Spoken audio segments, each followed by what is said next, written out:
Dear students, आप सभी लोगों का स्वागत है आपके अपने यूट्यूब चैनल डीजे सर पर। जैसा कि मैंने पिछले श्रृंखला में आपको दिया हुआ था प्रश्न मोस्ट इम्पॉर्टेंट नागरिक शास्त्र अति लघु के 10 प्रश्न, तो आइए उन प्रश्नों के को हम लोग डिस्कशन करते हैं और इसमें 5 महत्वपूर्ण प्रश्नों की श्रृंखला हम लोग पहले बात करेंगे और उसके बाद जो उसके जो 5 प्रश्न रहेंगे मैं उसका दूसरा जब पार्ट लाऊंगा यहाँ पर तो उसमें उस प्रश्नों को शामिल किया जाएगा। ये जो सभी जो प्रश्न हैं बहुत ही इंपॉर्टेंट और आपके एग्जाम में पूछे जाने वाले हैं, इसलिए प्रश्नों की श्रृंखला में अंत तक जरूर बने रहिएगा। तो चलिए आइए हम लोग स्टार्ट करते हैं प्रश्नों की श्रृंखला में। तो जो आपको प्रश्न दिया गया था नागरिक शास्त्र के, तो उसमें 10 प्रश्नों का जो पहला प्रश्न था, सरदार सरोवर परियोजना का संबंध किस नदी तथा किस आंदोलन से है। पहला प्रश्न मैंने उसमें शामिल किया हुआ था, सरदार सरोवर परियोजना का संबंध किस नदी तथा किस आंदोलन से है। तो इसका जो आंसर हो जाएगा सरदार सरोवर परियोजना का संबंध देखिए नर्मदा नदी से है। ये बहुत इंपॉर्टेंट चीज़ है, नर्मदा नदी से और साथ ही साथ नर्मदा बचाओ आंदोलन से संबंधित है। तो नर्मदा बचाओ आंदोलन से भी देखिए संबंधित है। तो जो आंदोलन की बात होती है तो नर्मदा बचाओ आंदोलन है वो, और ये गुजरात की घटना है। सरदार सरोवर बांध परियोजना देखिए सन 1989 में मेघा पाटेकर द्वारा यह आंदोलन लाया गया था। इस परियोजना के द्वारा देखिए क्या था, इसमें मुख्य रूप से अगर बात की जाए तो इस आंदोलन ने एक परियोजना तथा इससे विस्थापित लोगों के पुनर्वास की नीतियों के क्रियाकलाप की कमियों को उजागर किया है। मतलब यहाँ पर कहा गया कि जो इनकी कमियाँ थी, सरदार सरोवर परियोजना का निर्माण करने के प्रति जो पर्यावरण संतुलन को बिगाड़ा जा रहा था और साथ ही साथ वहाँ के लोगों को विस्थापित किया जा रहा था, मतलब दूसरे जगह भेजा जा रहा था। तो उनको अगले दूसरी जगह जाएंगे तो लोग कहाँ अपनी व्यवस्थाओं कर पाएंगे। तो उनकी समस्याएं उनके पास बहुत विकराल रूप में थी। मतलब विस्थापित लोग जो लोग थे वहाँ के, तो वो लोग कहाँ जाएंगे, किस जगह पर रहेंगे, कैसे उनका जीवन निर्वाह होगा वहाँ से। तो ये पहली मुद्दा था। दूसरा मुद्दा ये था कि प्रकृति संतुलन बिगड़ रहा है, पर्यावरण संतुलन भी बिगड़ेगा। भाई जाहिर सी बात है, बड़ा अगर बांध बनाना पड़ेगा तो हम लोग को बड़े से जंगल का हिस्सा काटना भी पड़ेगा। तो उससे कुछ समय के लिए क्या होगा, संतुलन बिगड़ेगा। तो उसी के देखिए कि सरोकार में क्या था, नर्मदा नदी ये बनाया जा रहा था सरदार सरोवर बांध, और साथ ही साथ ये जो था नर्मदा बचाओ आंदोलन प्रारंभ किया गया था। तो ये पहला प्रश्न आपका जो है बहुत ही इंपॉर्टेंट प्रश्न है, और ये सर्वे के बाद देखिए इस प्रश्न को शामिल किया गया है आज की मोस्ट इंपॉर्टेंट प्रश्नों की श्रृंखला में। बढ़ते हैं महत्वपूर्ण प्रश्नों की श्रृंखला में प्रश्न संख्या 2 पर। दूसरा हम लोग का प्रश्न जो है बहुत ही इंपॉर्टेंट प्रश्न है, वीपन्स ऑफ मास डिस्ट्रक्शन क्या है। बहुत ही इंपॉर्टेंट प्रश्न है, वीपन्स ऑफ मास डिस्ट्रक्शन क्या है। तो देखिए इसे याद रखिएगा, सामूहिक विनाश का हथियार, ये इसका हिंदी हो जाएगा। सामूहिक विनाश का हथियार को ही हम लोग इंग्लिश में कहते हैं वीपन्स ऑफ मास डिस्ट्रक्शन। तो चलिए आइए देखते हैं इसके बारे में, इसका डिटेल में हम लोग। तो वीपन्स ऑफ मास डिस्ट्रक्शन का अर्थ जो होता है वो सामूहिक विनाश का एक हथियार से है।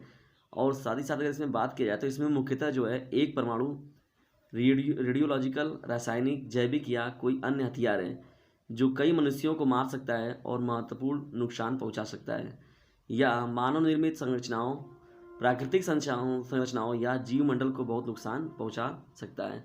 तो बहुत ही इंपॉर्टेंट चीज़ है। देखिए ये कहा जाता है, जैसे हम लोग परमाणु बम की बात करते हैं, हाइड्रोजन बम की बात करते हैं, न्यूट्रॉन बम की बात करते हैं, जितने भी प्रकार के ये आपके हथियार वगैरह हो गए, AK-47 हो गए, या कई प्रकार के ऐसे गैसेज या ऐसे वायरस जो होते हैं कुछ, जो कि बहुत ही ज़्यादा मानव सभ्यता के लिए, मानव जीव के लिए, या उसके साथ ही साथ जो भी जीव जंतु हैं उनके लिए बहुत ही हानिकारक होते हैं और ये बड़े पैमाने पर क्षति पहुंचाते हैं।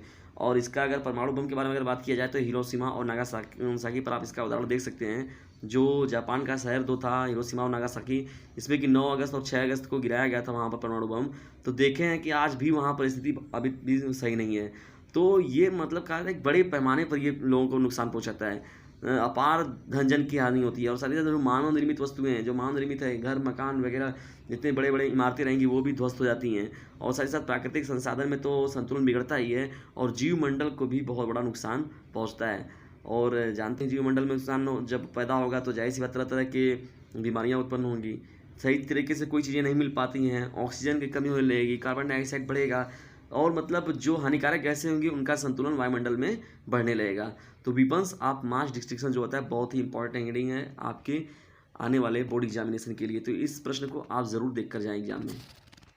बढ़ते हैं प्रश्न संख्या 3 की ओर। तीसरा हम लोग का प्रश्न बहुत इंपॉर्टेंट प्रश्न है, आज़ादी के समय रियासतों, रजवाड़ों की संख्या कितनी थी तथा इन्हें जोड़ने का श्रेय किसे जाता है। देखिए हम लोग बात करें यहाँ पर तो आज़ादी के बाद भारत में जो था वो 565 देसी रियासतों में बटा था। तो आज़ादी के बाद भारत जो था वो 565 देसी रियासतों में बटा हुआ था। ये देसी रियासतें जो थी स्वतंत्र शासन में यकीन रखती थी। मतलब कि मैं फ्री रहूँगा, किसी के साथ दबाव में नहीं रहेंगे, हम स्वतंत्र रूप से अपना शासन चलाएंगे। तो ये देसी रियासतें जो थी वो स्वतंत्र शासन में यकीन रखती थी, जो सशक्त भारत के निर्माण में सबसे बड़ी बाधा थी। मतलब भारत को जो बनाना था कि भारत संघीय देश रहेगा, तो उसमें ये लोग शामिल होने के लिए तैयार नहीं थे। लेकिन बाद में क्या हुआ, इनको शामिल किया गया इसमें। मुख्य रूप से अगर बात किया जाए देखिए, इसमें तो हैदराबाद हो गया, जूनागढ़ हो गया, भोपाल हो गया और कश्मीर को छोड़कर 562 रियासतों ने स्वेच्छा से भारतीय संघ में शामिल होने की स्वीकृति दी थी। ये बहुत ही इंपॉर्टेंट चीज़ है कि 562 देसी रियासतों ने स्वेच्छा से भारतीय संघ में शामिल होने की बात की थी, जबकि हैदराबाद, जूनागढ़, भोपाल और कश्मीर जो था, उन्होंने इसका विरोध किया था कि हम भारतीय संघ में शामिल नहीं होंगे। लेकिन आने वाले समय में बाद में इन लोगों को भी शामिल किया गया। इनके ऊपर कुछ ऐसी विपदा आई या इनके ऊपर कुछ ऐसी समस्याएं जिनकी वजह से इनको भारतीय संघ का भी शरण लेना पड़ा। तो बाद में क्या हुआ, ये पूरा का पूरा हो गया। तो मतलब टोटल जो था आपका आज़ादी के समय, तो 562 रियासतों ने स्वेच्छा से भारतीय संघ में शामिल होने का अपना प्रस्ताव भेज दिया था। और मुख्य रूप से अगर बात किया जाए, अगर इन रजवाड़ों और रियासतों को जोड़ने का जो सबसे बड़ा काम किया गया था, तो सरदार वल्लभ भाई पटेल जी के द्वारा किया गया था। याद रखिएगा, बहुत ही इंपॉर्टेंट नाम है यह। तो आज हम लोग जो बात करते हैं यूनिटी ऑफ लिबर्टी की भी देखिए बात करते हैं हम लोग, तो ये जो बनाया भी गया है, इतनी विशालकाय इनकी मूर्ति बनाई गई, तो स्टैच्यू ऑफ यूनिटी के रूप में बनाया गया इनको। तो ये बहुत ही इंपॉर्टेंट चीज़ है। तो ये जो सरदार वल्लभ भाई पटेल थे, इनका बहुत बड़ा योगदान रहा है भारतीय संघ में रियासतों को एकजुट करने का। तो इन्हीं का श्रेय सबसे ज़्यादा दिया जाता है इनको कि इन्होंने ही यह कार्य किया हुआ था। तो तीसरा प्रश्न भी देखिए आपके एग्जाम के दृष्टिकोण से बहुत ही महत्वपूर्ण है। महत्वपूर्ण प्रश्नों की श्रृंखला में बढ़ते हैं हम लोग चौथे प्रश्न की। और चौथा हम लोग का प्रश्न है, पृथ्वी सम्मेलन कब एवं कहाँ हुआ था? तो आइए इसके उत्तर को देखते हैं हम लोग। मानव सभ्यता के जीवन पर खतरे को ध्यान में रखते हुए सन 1992 में ब्राज़ील के रियो डी जेनेरियो शहर में विश्व के देशों ने पृथ्वी सम्मेलन का आयोजन किया। हाल ही में सन 2021 में नई दिल्ली में यह आयोजित हुआ था। तो देखिए, कुछ बुकों में रहता है कि 172 है और कुछ बुकों में रहता है आपका कि 178 है। तो मुख्य रूप से आप 172 लेकर चलिए।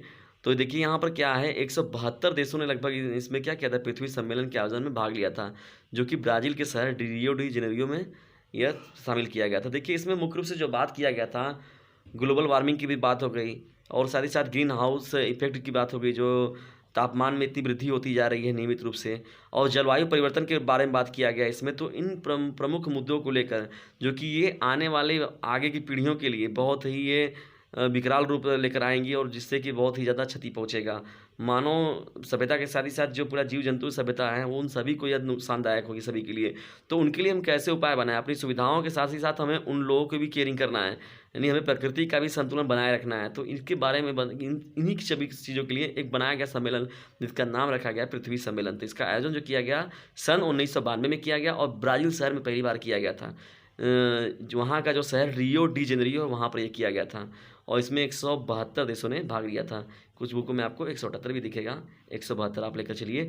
जबकि अगर बात करें भी हाल ही में जो हुआ है हम लोग के देश में, भारत की राजधानी नई दिल्ली में 2021 का जो ये है पृथ्वी सम्मेलन, उसका आयोजन किया गया था।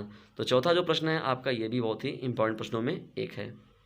महत्वपूर्ण प्रश्नों की श्रृंखला में बढ़ते हैं हम लोग पाँचवें प्रश्न की ओर, और ये हमारे आज के सेशन का आखिरी प्रश्न भी रहेगा। और साथ ही साथ जो बचे हुए 5 प्रश्न हैं, मैं उनका डिस्कशन अगले वीडियो में करूँगा अपने। तो यहाँ जो 5वां प्रश्न है देखिए, कश्मीर पर कबायली आक्रमण कब एवं किसके द्वारा किया गया? प्रश्न को फिर से सुन लीजिए, कश्मीर पर कबायली आक्रमण कब एवं किसके द्वारा किया गया? तो इसका जो आंसर हो जाएगा 2 अक्टूबर 1947 को सरदार पटेल द्वारा महाराजा को लिखे गए पत्र के से भनक मिलती है कि इस तारीख के एक दिन पहले ही शेख अब्दुल्ला और उनके साथियों को जेल से रिहा कर दिया गया था। पाकिस्तान से किए गए कबायली आक्रमण का वेग अक्टूबर 1947 में बढ़ने लगा। अगर मुख्य रूप से अगर हम लोग बात करें देखिए, तो सरदार पटेल जी ने इनको मिलाया, कश्मीर के जो राजा उस समय महाराजा थे उनको पत्र लिखा कि देखिए, आपके जो जगह है कश्मीर, वहाँ पर खतरा है इस समय बना हुआ, आप भी हमारे भारतीय संघ में शामिल हो जाइए और जो भी आपको ज़रूरत की चीज़ें पड़ेंगी वो हम लोग आपको मुहैया कराएंगे। तो इसके लिए देखिए, वहाँ के बाद में वहाँ पर साथ ही साथ जो जेल से रिहा किया गया शेख अब्दुल्ला, तो जो कि बाद में ये लोग नुकसान पहुँचा सकते थे कश्मीर को, और साथ ही साथ कबायली आक्रमण जो कराया गया, तो ये पाकिस्तान के द्वारा किया गया था। अक्टूबर 1947 में इसने क्या किया, अपनी गति को बढ़ा दिया हुआ था। देखिए 15/1947 को तो 14-15 के पहले बढ़ गया और 15/1947 से हम लोग मनाने भी लगे, तो नया राष्ट्र बन गया था पाकिस्तान। तो उधर से ही कबायली आक्रमण हुआ था। और ये जो अक्टूबर 1947 आते आते जो ये था बहुत ही अपने चरम सीमा पर पहुंच गया था। तो जिसकी सहायता के लिए मतलब वहाँ के राजा ने सहायता मांगी हमारे देश से, तो जिसमें सरदार पटेल जी ने पत्र पहले ही लिखा था और यहाँ पर फिर कश्मीर को भी भारतीय संघ में विलय करा लिया गया। तो इस प्रकार से जो कश्मीर जो था वो देसी रियासत था, तो उसको भी बाद में भारतवर्ष यानी भारतीय संघ में उसे भी शामिल कर लिया गया। तो पांचवा जो आपका प्रश्न है बहुत ही इंपॉर्टेंट प्रश्न है। प्रश्नों की आज की यह श्रृंखला आपको कैसी लगी इसके बारे में ज़रूर बताएं, और साथ ही साथ आप चैनल पर नए हैं तो चैनल को सब्सक्राइब जरूर कर लें और बेल आइकन घंटे को भी प्रेस कर लें। और जितने भी वीडियोस आपके लिए इंपॉर्टेंट रहते हैं उसको फ्रेंड्स में भी जरूर शेयर किया कीजिए, क्योंकि याद रखिएगा sharing is the best way of learning. और हाँ, आप ग्रुप में जा सकते हैं। देखिए ग्रुप मैंने बनाया हुआ है, उसमें ग्रुप स्टडी भी आप अच्छे से कर सकते हैं। ग्रुप में अगर आप पढ़ते हैं तो आपकी तैयारी अच्छे से होंगी और आप अपने बेहतर मार्क्स को और बेहतर कर सकते हैं। और साथ ही साथ जितने भी आपके मतलब डाउट्स रहेंगे उसमें आप एक तरीके से क्लियरली पूरा ले सकते हैं। और ये पीडीएफ जो होगा आपको उसमें प्रोवाइड करा दिया जाएगा, तो ग्रुप में आपको पीडीएफ भी आसानी से मिल जाएगा। और देखिए इसमें क्या, नहीं तो आप स्क्रीनशॉट मार के भी रख सकते हैं, लेकिन व्हाट्सएप ग्रुप को ज्वाइन करते हैं तो इससे आपको बहुत ज़्यादा बेनिफिट होने वाला है। और सबसे बड़ी बात कि वो फ्री ऑफ कॉस्ट है, उसमें कोई पैसा आपका लगने वाला नहीं है, इसलिए आप ग्रुप को ज़रूर ज्वाइन करें। तो मिलते हैं अगली वीडियो में, तब तक के लिए गुड बाय, टेक केयर।